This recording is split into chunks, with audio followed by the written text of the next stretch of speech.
Nesse vídeo a gente vai ver um tema muito importante para você que está se preparando para a prova da UAB. Meu nome é Mariana Carvalho, eu sou a criadora do Mapear Direito e eu já ajudei milhares de alunos a alcançarem a aprovação no exame de ordem e agora é a sua vez. E para você não perder as nossas aulas e ainda receber alguns materiais de apoio, se inscreva no link que eu coloquei aqui na descrição e também nos comentários. Os mapas mentais que foram utilizados nessa aula fazem parte desse livro aqui, que é um livro físico com mais de 400 mapas mentais dos temas mais recorrentes em prova. E se você quiser adquirir para acompanhar as nossas aulas com ele em mãos, é só clicar no link aqui abaixo que está na descrição e nos comentários. Bora para a aula. Olá, a gente vai começar agora a falar da disciplina de Direito Eleitoral. E, na verdade, esse tema que a gente vai falar de direito eleitoral, ele é um tema visto também em direito constitucional, direitos políticos, que é o tema direitos políticos. Por quê? Porque é um tema de direito eleitoral que é disciplinado lá na nossa Constituição. Então, a gente vai falar dos artigos 14, 15 e 16, o 17, que trata de partidos políticos, a gente vai falar em outra aula. Então, aqui a gente vai se limitar aos artigos 14, 15 e 16 da Constituição Federal. Primeira coisa que a gente precisa saber é que aqui no Brasil, o cidadão ele exerce o poder diretamente ou indiretamente por meio de representantes. Então, o sistema adotado é uma democracia semidireta ou participativa, porque ela é semidireta por quê? Porque o cidadão ele pode participar diretamente ou indiretamente por meio da eleição de representantes, tá? Isso, inclusive, está lá no parágrafo único do artigo 1º da Constituição Federal, que diz que todo o poder emana do povo, que o exerce por meio de representantes eleitos ou diretamente nos termos desta Constituição, tá? Então, lá no artigo 14, está escrito que a soberania popular será exercida pelo sufrágio universal e pelo voto direto e secreto com valor igual para todos e nos termos da lei mediante plebiscito, referendo e iniciativa popular. Então, esses três instrumentos, plebiscito, referendo e iniciativa popular, são três exemplos de democracia direta, do exercício da democracia direta, por parte do cidadão. Além desses, a gente também tem, por exemplo, direito de petição, consulta popular, ação popular, direito de participação. Então, todos esses são instrumentos de participação direta do cidadão na sociedade, né? Mas os três incisos, né, os três que estão expressos ali no artigo 14, são plebiscito, referendo e iniciativa popular. O que é o plebiscito? O plebiscito é aquela situação que você tem primeiro uma consulta popular e depois dessa consulta popular prévia que a pessoa vai, que o Poder Legislativo, por exemplo, vai editar a lei, né? Então, primeiro, existe uma consulta popular que os cidadãos ali vão discutir previamente a respeito daqueles assuntos relevantes e depois vai para votação. O referendo é uma manifestação popular que acontece depois de uma matéria já editada. Então, eles vão ou aprovar ou rejeitar uma matéria que já foi editada. Então, o referendo acontece depois. E a iniciativa popular é a apresentação de um projeto de lei que, ao invés de começar lá no Congresso Nacional, numa Assembleia Legislativa, começa pela população. E aí, depois, quem aprova são as casas legislativas. Ok? Iniciativa popular, inclusive, a gente vai ver como é que funciona numa aula de Direito Constitucional que trata sobre o processo legislativo. Aqui, qual que é a diferença? É importante saber, né, ainda no artigo 14 da Constituição, é importante saber a diferença entre sufrágio e voto. O que é o sufrágio? O sufrágio é o direito do cidadão de eleger, de ser eleito, de participar da organização política do Estado. Então, é um conceito mais amplo de participação política do cidadão, tá? E o que é o voto? O voto é o exercício do sufrágio. Então, é o modo de manifestar a vontade numa deliberação coletiva pela qual vai se escolher quem vai ocupar um cargo político eletivo, tá? O voto, aqui já começando no voto, o voto então é um instrumento de participação de ação política. E é a forma com que a gente vai exercer os nossos direitos políticos. Ele tem que ser direto. Quais são as características do voto? Ele é direto e personalíssimo, ou seja, ele tem que ser feito pela própria pessoa, não pode ser por procuração, né? Não pode ter uma intermediação. Ele é secreto, ou seja, não identificado, então não existe a publicação da escolha do eleitor, de quem ele escolheu. Ele é universal, porque todos podem votar, né? Todos que têm a capacidade eleitoral ativa podem votar. Ele é obrigatório, todos devem votar, né? Existem exceções que a gente vai ver, inclusive nesse mapa que já está aqui. Periódico, ou seja, ele é exercido de tempo em tempo, então de 4 em 4 anos a gente está ali voltando para presidente da República, por exemplo. É de igual valor, ou seja, ele tem o mesmo peso, não vai valer mais para aquele que é mais rico, não vai valer mais para aquele que tem um cargo específico. E ele é livre, você tem a liberdade de escolher o candidato que desejar, ok? Agora a gente vai falar sobre capacidade eleitoral. Quem tem a capacidade eleitoral tem capacidade de participar da vida política do Estado. E existe a capacidade eleitoral ativa e a capacidade eleitoral passiva. A capacidade eleitoral ativa é o direito de votar, de escolher o candidato. Quem tem a capacidade eleitoral ativa é aquele que é alistável, né? É a alistabilidade. A capacidade eleitoral passiva é o direito de ser votado, de ser escolhido. É a elegibilidade, a capacidade de elegibilidade. Aqui a gente tá agora no parágrafo 1º e parágrafo 2º, tá? Então abre aí no seu Vademecum ou no Planalto, no site do Planalto, os parágrafos 1º e 2º do artigo 14, que tá aqui esquematizado nesse mapa. O alistamento eleitoral e o voto são obrigatórios para os maiores de 18 anos e facultativos para os analfabetos, os maiores de 70 anos, os maiores de 16 e menores de 18 anos. E não podem alistar-se como eleitores dos estrangeiros e, durante o período de serviço militar obrigatório, os conscritos. Então, o voto é obrigatório para maiores de 18 anos e menores de 70 anos. Ele será facultativo, em verdinho, para os analfabetos, os maiores de 70 anos e os maiores de 16 e menores de 18. Quem não pode votar, que são os inalistáveis, né? Não tem alistabilidade. Estrangeiros, conscritos e menores de 16 anos. E quem não pode ser votado, ou seja, que são inelegíveis, os analfabetos e os inalistáveis, ok? Então, aqui é uma inelegibilidade, esses que não podem ser votados, é uma inelegibilidade absoluta, ok? Eles não podem votar em nenhuma circunstância. Os inalistáveis são esses aqui, né, que estão em laranjinha, e os analfabetos não podem votar. Lembrando que o analfabeto, ele não pode ser votado, mas ele pode votar. Ele pode votar. O voto é facultativo para os analfabetos, tá? Então, os analfabetos, eles não são inalistáveis, eles são alistáveis, mas eles são inelegíveis, ok? Agora, muito importante é esse mapa aqui que trata das condições de elegibilidade. Condições de elegibilidade a gente vai encontrar no parágrafo 3º do artigo 14. Então, para que alguém possa se lançar como candidato, é necessário preencher alguns requisitos. Então, quais são os requisitos para a elegibilidade de um indivíduo no Brasil? Primeiro, nacionalidade brasileira, alistamento eleitoral, pleno exercício dos direitos políticos, estar em pleno exercício dos direitos políticos, domicílio eleitoral, filiação partidária, idade mínima e não se enquadrar nas hipóteses que a gente vai ver de inelegibilidade. Primeiro, nacionalidade brasileira, que está aí em verdinho. O candidato, então, ele precisa possuir, para a pessoa se eleger aqui no Brasil, ela precisa possuir uma nacionalidade brasileira. Ele pode ser brasileiro nato ou naturalizado. Para alguns cargos é exigido a condição de brasileiro nato, como, por exemplo, é o caso do presidente da República e de todos esses aí que eu listei, né? Ministro do STF, presidente da República, presidente da Câmara, do Senado, presidente do Senado, carreira diplomática, oficial das Forças Armadas, ministro de Estado, de Defesa. Então, todos esses exigem que para ocupar o cargo são cargos privativos de brasileiro nato. Então, para ocupar esses cargos, você tem que ser brasileiro nato. Os outros pode ser brasileiro naturalizado. Alistamento eleitoral. Para que a pessoa se candidate, então, para ela se candidatar a algum cargo, ela deverá obter a capacidade eleitoral ativa. Ou seja, ela tem que ser alistável antes, tá? Então, ela tem que poder votar. Então, essa condição, né, capacidade eleitoral ativa, ela é obtiva através de uma formalidade que é o alistamento eleitoral. Então, para eu me eleger, eu preciso estar registrada como eleitora, tá? Para eu poder ser votada, eu preciso poder votar. Terceiro, exercício de direitos políticos, pleno exercício dos direitos políticos. Então, a pessoa tem que estar em pleno exercício de seus direitos políticos. Isso significa que o indivíduo, para se candidatar, ele não pode ter nenhum impedimento para votar e nenhum impedimento para ser votado. Então, os seus direitos políticos, eles não podem nem estar suspensos, não podem estar...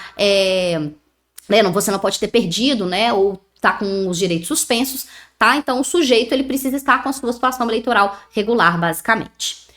Próximo requisito é o domicílio eleitoral, ele ter domicílio eleitoral. Então, ele deve ter domicílio eleitoral na circunscrição onde ele vai disputar a eleição. Lembrando que não se confunde, né? O domicílio eleitoral, ele não se confunde com o domicílio civil, que é um conceito, né? O domicílio eleitoral, na verdade, é um conceito mais flexível, ok? Filiação partidária. Na filiação partidária, significa que o eleitor, a pessoa que vai se eleger, ela deve estar vinculada a um partido político com pelo menos 6 meses de antecedência a contar da data das eleições. Por quê? Porque no Brasil é proibida a candidatura avulsa, que é a candidatura sem filiação partidária. Então, ele precisa estar filiado a um partido político com pelo menos 6 meses de antecedência a contar da data das eleições, ok? Então, 6 meses antes das eleições, ele tem que estar filiado a um partido político. Próximo é a idade mínima, que é um dos que mais cai, tá? Dos requisitos que mais cai é a idade mínima. Para presidente da República e senador, a idade mínima é 35 anos, governador, idade mínima 30 anos, prefeito, deputado federal, deputado estadual, juiz de paz, idade mínima 21 anos e vereador, idade mínima de 18 anos. O parâmetro, ou seja, qual que vai ser a data aí que vai considerar, né, se a pessoa tem a idade ou não, tá? Para todos eles, a regra, né, que a data parâmetro aí é a data da posse, ou seja, na data da posse tem que ter a idade mínima, tá? Então, na data da posse, o presidente da República tem que ter pelo menos 35 anos, tá? Se na data da posse aquela pessoa que foi eleita presidente da República tiver 35 anos, tudo ok. Mas isso não se aplica, por exemplo, no caso do vereador. No vereador, ele precisa ter 18 anos, demonstrar o tempo mínimo da data no registro da candidatura. Então, não é na data da posse, é no registro que ele tem que ter 18 anos, o vereador. Saindo daqui desse mapa, a gente vai para as hipóteses de inelegibilidade, tá? Porque é o próximo requisito. O próximo requisito é não inelegibilidade.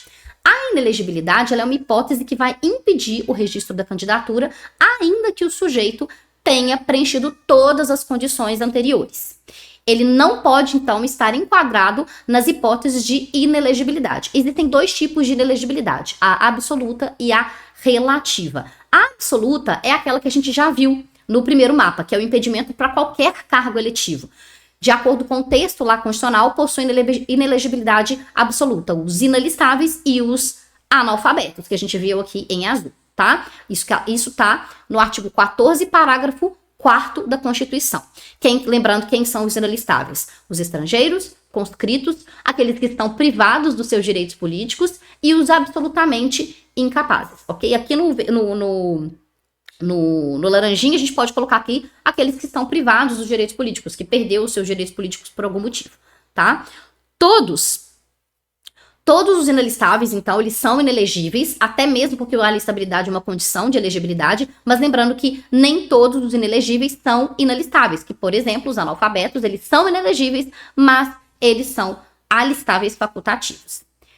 A inelegibilidade relativa, que agora a gente entra nas inelegibilidades relativas, ela não está relacionada à condição pessoal do indivíduo, não é um analfabeto, não é um inalistável.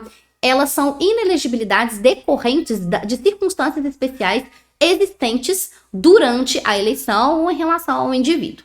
O primeiro que a gente vai falar aqui está relacionado à inelegibilidade funcional, que é a vedação ao 3º mandato consecutivo para os cargos de chefes do poder executivo. Aqui, na elegibilidade funcional, ela se divide em uma inelegibilidade para outro cargo e inelegibilidade para o mesmo cargo. Então, vamos. Inelegibilidade funcional é uma inelegibilidade relativa por motivos funcionais, né? Que é uma inelegibilidade para o mesmo ou para outro cargo. Regra válida apenas para os membros do Poder Executivo, presidente da República, governadores de Estado e Distrito Federal e prefeitos. E agora aqui a gente vai para a primeira opção, que é a vedação ao 3º mandato consecutivo para os chefes do Poder Executivo, que é essa parte aqui em laranja, tá? Então, inelegibilidade referente ao mesmo cargo. O presidente da República, o governador de Estado, Distrito Federal e os prefeitos, ou seja, os chefes do Poder Executivo, e quem os houver sucedido ou substituído, e o vice também, no curso dos mandatos, eles poderão ser reeleitos para um único período subsequente. Essa regra está lá no parágrafo 5º do artigo 14. Então, pode existir apenas uma única reeleição consecutiva para os cargos do Poder Executivo. Então, os chefes do Poder Executivo, eles poderão ser eleitos para um terceiro mandato, tá? Pode sim, só que desde que exista um intervalo de ao menos um período eletivo, não pode ser consecutivo, tá? Então, cuidado. A Constituição, ela não proibiu o indivíduo de exercer o mesmo cargo de chefia no Executivo 3 ou mais vezes, mas sim proibiu que ele ocupasse o mesmo cargo 3 vezes consecutivas. Portanto, a inelegibilidade, ela atinge eleições sucessivas e não alternadas. Então, ele pode se reeleger uma vez, pode ser 2 vezes, ocupar aquele cargo durante 2 mandatos, mas não por 3 mandatos consecutivos, ok? A segunda inelegibilidade está aí em verdinho, que é também aqui uma inelegibilidade funcional, só que ela é relativa a outro cargo, tá? Inelegibilidade referente a outro cargo. Tá lá no parágrafo 6º do artigo 14. Os chefes do Poder Executivo, então, para concorrerem a outros cargos, eles devem renunciar aos respectivos mandatos até 6 meses antes do pleito. Isso é o processo de desincompatibilização. Então, de acordo com essa norma, o indivíduo precisa se desvincular, se desvencilhar do cargo que ele está ocupando, de presidente da República, por exemplo, para não incorrer em inelegibilidade. Isso aqui a gente vai dar um exemplo de uma situação ocorrida em Minas Gerais, né, que o Aécio Neves, ele foi eleito governador do estado pela primeira vez em 2002. E aí o mandato, né, dele foi de 2003 a 2006. Depois ele foi reeleito para cumprir o mandato de 2007 para 2010. Então isso aí pode, né? Então isso aí pode não incorreu em inelegibilidade, tá? Agora, em 31 de março de 2010, o Aécio Neves, ele se desincompatibilizou do governo de Minas Gerais para concorrer a uma vaga no Senado Federal. E aí, nesse caso, a desincompatibilização ela foi necessária, pois ele ia concorrer a outro cargo em outubro. Isso ocorreu 6 meses antes da eleição, que foi em outubro. Então, ele se desvencilhou, ele se desvinculou em 31 de março, ou seja, 6 meses antes da eleição que ia ser em outubro para senador, ok? E agora a gente entra na inelegibilidade mais importante de todas, que é a que mais cai em prova. Inelegibilidade relativa, que é aquela inelegibilidade que vai atingir os familiares ou cônjuge daquele que já é ocupante do cargo. Então, a inelegibilidade reflexa é uma inelegibilidade relativa em razão do parentesco ou em razão ali do casamento, aplicável somente aos parentes do chefe do Poder Executivo também. Então, aqui a referência é o Poder Executivo também, ok? A regra, então, é que são inelegíveis cônjuges, parentes consanguíneos ou afins até o 2º grau ou por adoção dos chefes do Executivo ou de quem os haja substituído dentro dos 6 meses anteriores ao pleito, tá? Então, lá no parágrafo 7º do artigo 14, fala que são inelegíveis no território de jurisdição do titular o cônjuge e os parentes consanguíneos ou afins até o 2º grau ou por adoção dos chefes do Poder Executivo ou de quem os haja substituído dentro dos 6 meses anteriores ao pleito. Marca aí esse finalzinho, salvo se já titular de mandato eletivo e candidato à reeleição. Então, essa inelegibilidade, ela é chamada de reflexa, pois ela ocorre indiretamente. As pessoas citadas, elas somente são inelegíveis porque são parentes ou casadas com o chefe do executivo. Então, o sujeito, ele é ocupante de um cargo eletivo, sei lá, eu sou o presidente da República, e em razão desse cargo que eu ocupo, gera um efeito de inelegibilidade para os meus familiares. Então, gera o meu marido, por exemplo, ele não pode se candidatar a um cargo na minha jurisdição, ele não pode se candidatar a, sei lá, vamos supor que eu sou prefeita de Belo Horizonte. O meu marido, ele não pode se candidatar a vereador de Belo Horizonte, tá? Então, quem que é afetado aqui? Cônjuge ou companheiro, parentes de 1º grau, ou seja, pai, mãe, irmão, filho, consanguíneos, pais, irmãos e filhos do cônjuge, que são o parentesco por afinidade, parentes até o 2º grau, tios, avós, netos, avós do cônjuge. Quem que não é afetado aqui? É os parentes de 3º grau. Primo, por exemplo, não é afetado, tá? A gente só vai considerar a inelegibilidade se for uma coisa importante aqui, ó, se restringe ao território em verdinho da jurisdição do titular. Então, a gente só vai considerar a inelegibilidade se for dentro da mesma circunscrição. Então, a circunscrição do presidente da República é o território nacional. Então, os cônjuges e os parentes do presidente da República não poderão se candidatar a nenhum cargo eletivo no país. A circunscrição do governador é o estado, é o seu estado, Ele é o estado para aquele qual está concorrendo. Então, de Minas Gerais. Então, a circunscrição do governador de Minas Gerais é o estado de Minas Gerais. Então, seu cônjuge, parentes, não poderão se candidatar a nenhum cargo do estado em que o indivíduo é governador.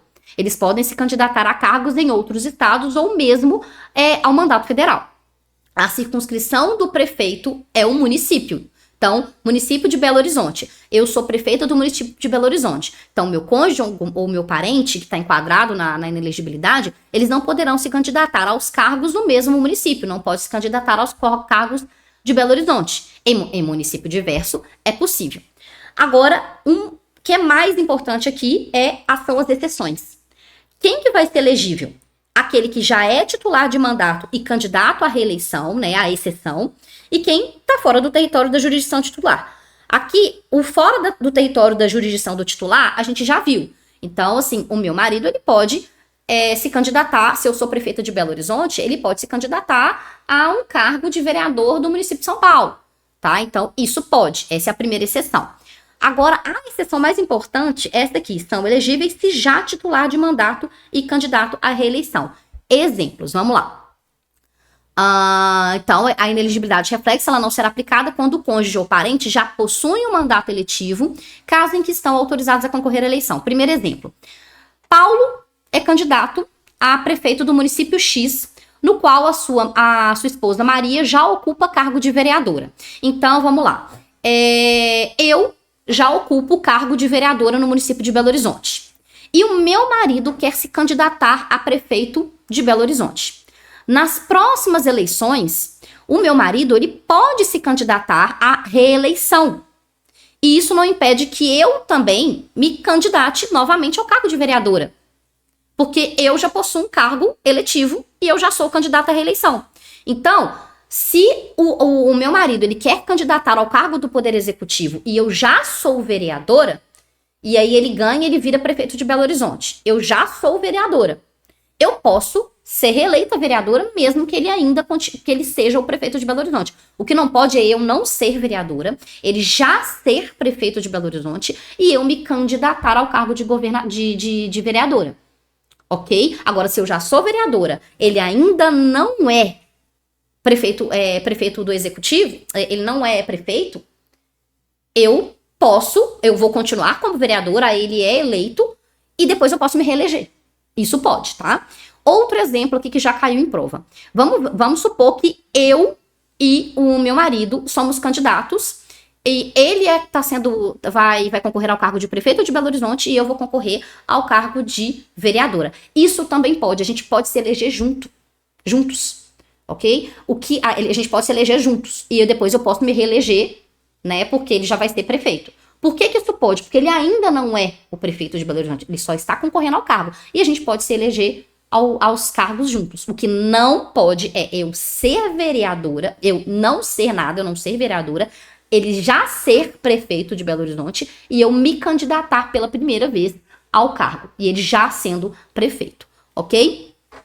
Terminando aqui, a gente vai para a elegibilidade dos militares. Como é que funciona a elegibilidade dos militares? Tá lá no parágrafo 8º do artigo 14 da Constituição Federal. A elegibilidade dos militares funciona da seguinte forma. Primeiro, os conscritos, lembrando, são inalistáveis, portanto, inelegíveis. Então, eles não podem se eleger. Quem que é o conscrito é aquele que está prestando serviço militar obrigatório. Então, aquele que está prestando serviço militar obrigatório, que é o chamado conscritos, são inalistáveis, portanto, são inelegíveis. Lembrando que quem são os inelegíveis são os inalistáveis e os analfabetos. Então, os conscritos são inalistáveis, portanto, inelegíveis. Até mesmo porque a alistabilidade é condição para a elegibilidade. Uma das. Primeira coisa que a gente precisa saber. Militar alistável. Aqui, então, são o verdinho, o laranja e o azul vai falar sobre o militar alistável, aquele que pode se alistar, que não são os conscritos. Militar alistável. Como é que funciona a elegibilidade do militar alistável?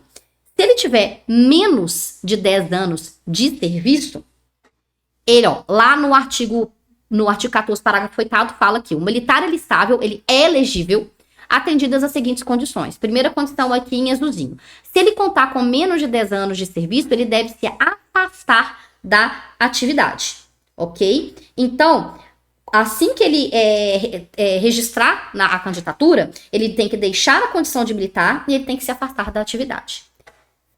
E agora, no inciso 2, a gente tem duas situações, que é o militar alistável, que conta com mais de 10 anos de serviço em relação ao registro da candidatura, e o militar alistável, que conta com mais 10 anos de serviço, se ele for eleito no ato da diplomação. Então, vamos lá.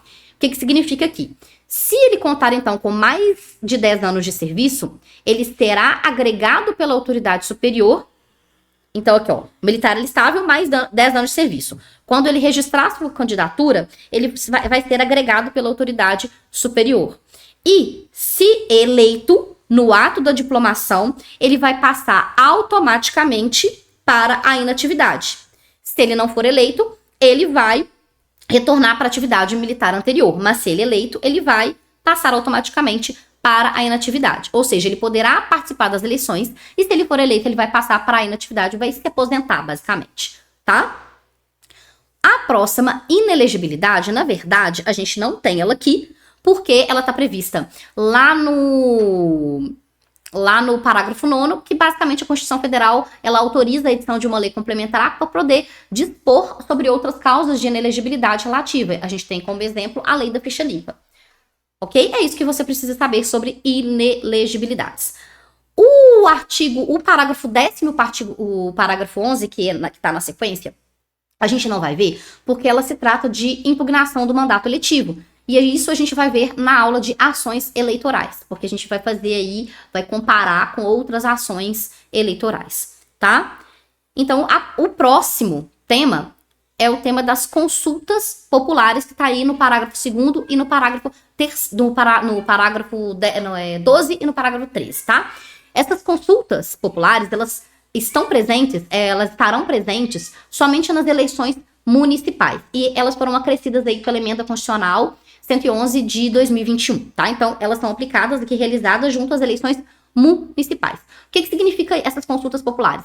A Câmara Municipal, por exemplo, ela quer criar um projeto para uma determinada comunidade, e aí eles poderão levar à Justiça Eleitoral quesitos, perguntas que desejam questionar a essa comunidade, tá? Então, isso é um mecanismo de participação direta da sociedade. E isso tem que ser levado para a Justiça Eleitoral um prazo de 90 dias antes das eleições, para que a Justiça Eleitoral se organize, né, para poder inserir, inclusive, aqueles questionamentos nas urnas eletrônicas.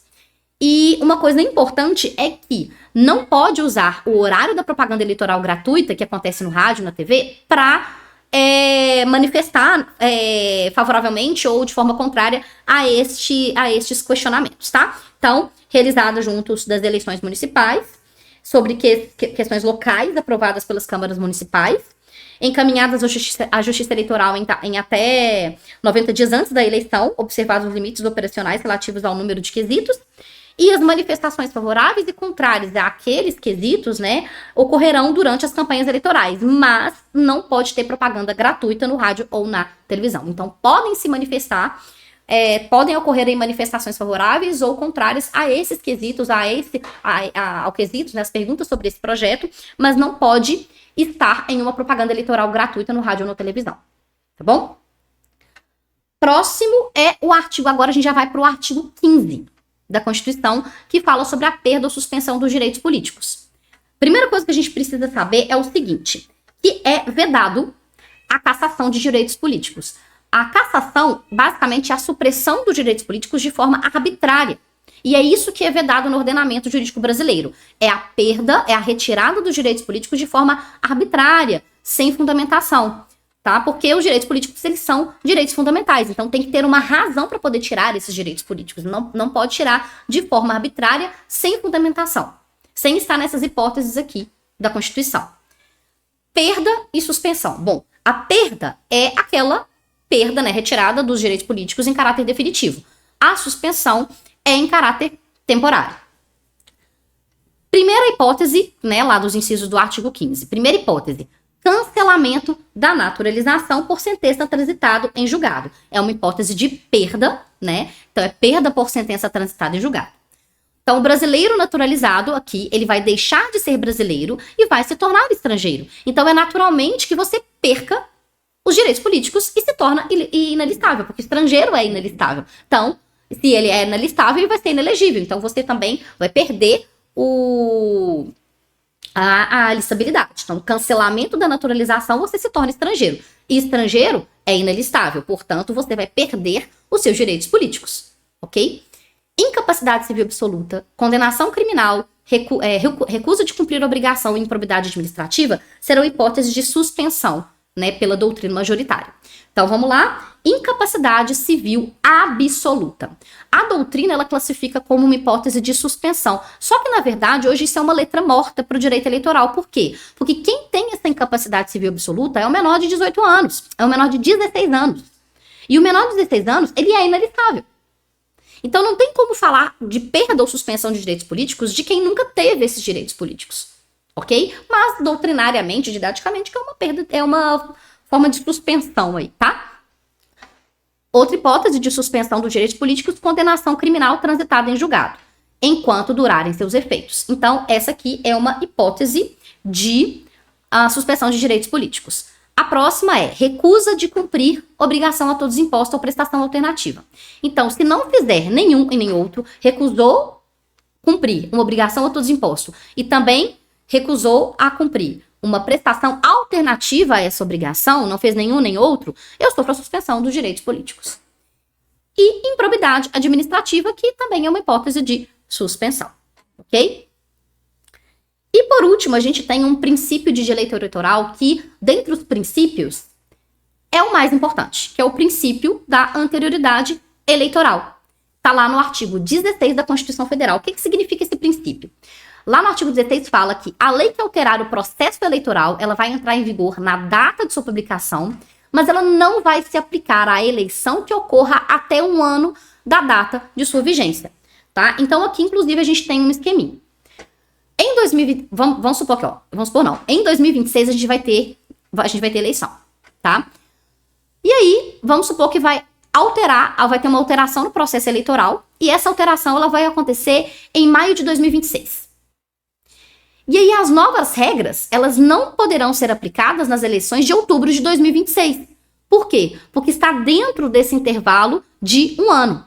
Essa nova regra, ela somente poderá ser aplicada nas próximas eleições, porque aí já vai ter passado esse prazo de um ano. Então, a partir do momento que eu tenho a publicação da lei, eu vou contar um ano.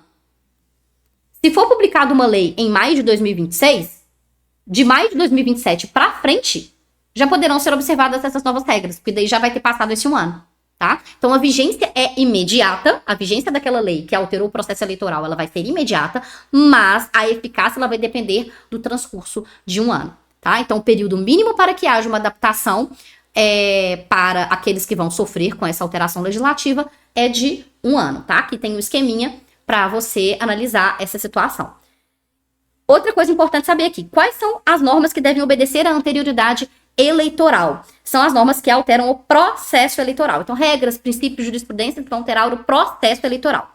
E o objetivo é evitar surpresas, garantir a estabilidade, segurança jurídica, previsibilidade. Então, é uma garantia fundamental e cláusula pétrea esse princípio, que é o princípio da anterioridade eleitoral. Os mapas mentais que foram utilizados nessa aula fazem parte desse livro aqui, que é um livro físico com mais de 400 mapas mentais dos temas mais recorrentes em prova. E se você quiser adquirir para acompanhar as nossas aulas com ele em mãos, é só clicar no link aqui abaixo que está na descrição e nos comentários. Na nossa próxima aula, a gente vai ver questões de temas relacionados a essa aula que a gente viu agora. E para você ter acesso a essas questões e já resolvê-las antes da nossa próxima aula, clica no link que eu deixei aqui embaixo na descrição e nos comentários e entra no nosso grupo do WhatsApp. É lá que você vai receber essas questões e ser avisado das nossas próximas aulas. Então se cadastra agora e a gente se vê por lá.